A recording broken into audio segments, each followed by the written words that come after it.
Tak, jako jsem se v dětství rozmýšlel, jestli hrát hokej nebo fotbal, tak jsem se později v době svých studií rozhodoval o tom, jestli budu pokračovat na škole, nebo se budu naplno věnovat výrobě návnat a nástrah. Rozhodnul jsem se založit firmu LK Bites a nyní díky prosperující firmě jsem se po letech mohl pomalu vracet ke své další zálibě, a to chovu ryb.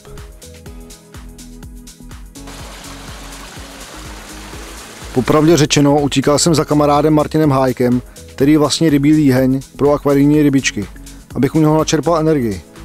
Jen tak jsem se procházel líhní a sledoval nově vznikající životy.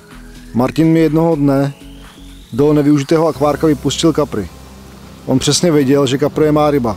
Jak šel čas, akvárka s kapří populací přibývala a nakonec to skončilo tak, že jsme společně scháněli plůdky zajímavých forem kaprů z celého světa, kterými jsme obsadili velkou část líhně.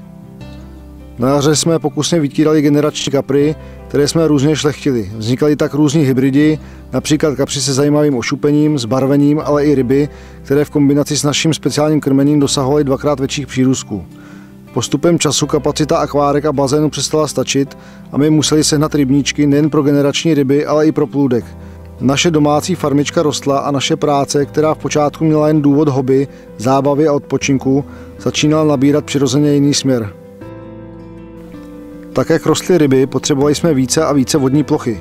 Proto jsme začali hledat rybníky nebo pískovny. Jednu takovou mladou pískovnu nedaleko našeho bydliště jsme objevili. Její stáří bylo okolo 15 let a její zarybněnost byla závislá jen na tom, co do pískovny přinesli ptáci nebo zaměstnanci těžby. To bylo pro nás ideální, abychom mohli založit rybí populaci dle našich představ. Scházeli jsme se veškerý volný čas u vody, abychom pískovně dali život. Naším hlavním cílem bylo vytvořit klubovou vodu, kde bude pestrá obsádka ryb a různé formy kaprů.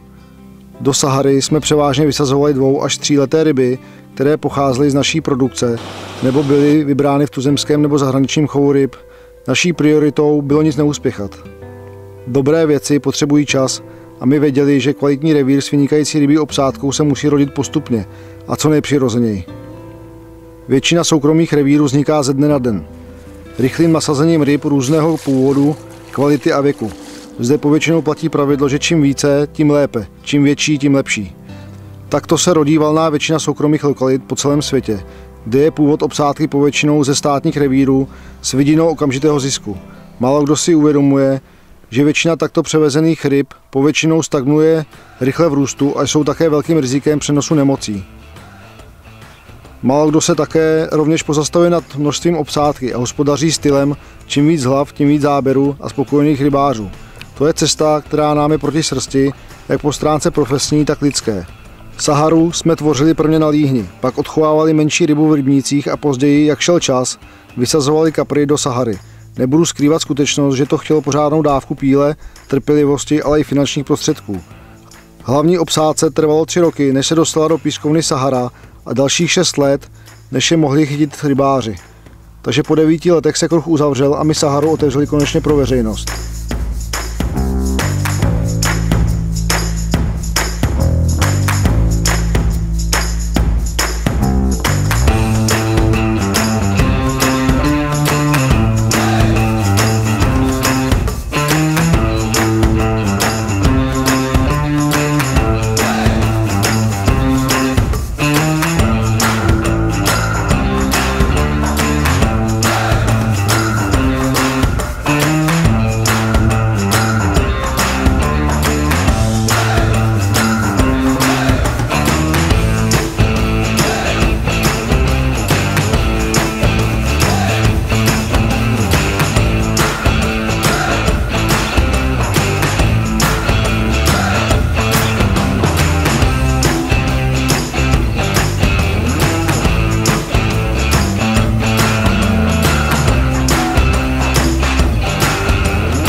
Podívejte se na tu krásu.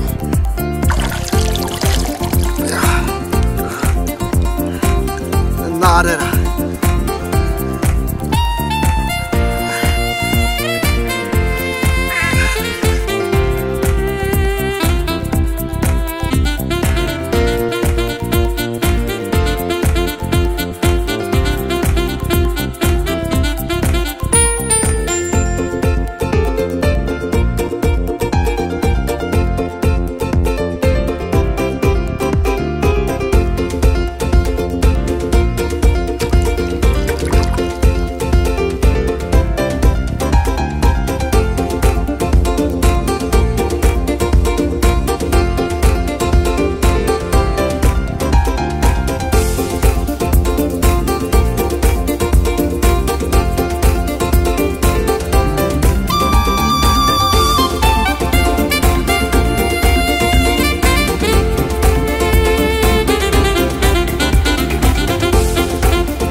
je místní harcovník, velmi stará ryba.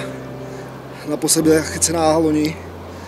Zřejmě už neroste, ale snad tady ještě pár let s náma vydrží. Tak pojď.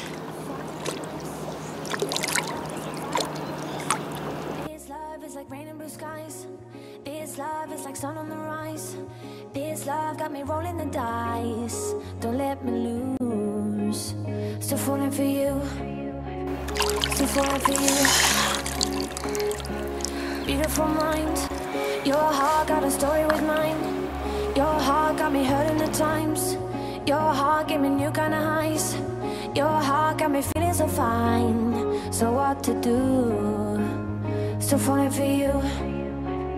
Still falling for you. Je to nepopsatelný zážitek. Pamatuju si to, jako by to bylo dnes, když jsem s Martinem vysazoval ty ryby, které měly kolem 15 až 25 cm a teďka je můžu chytnout na takovýhle váze.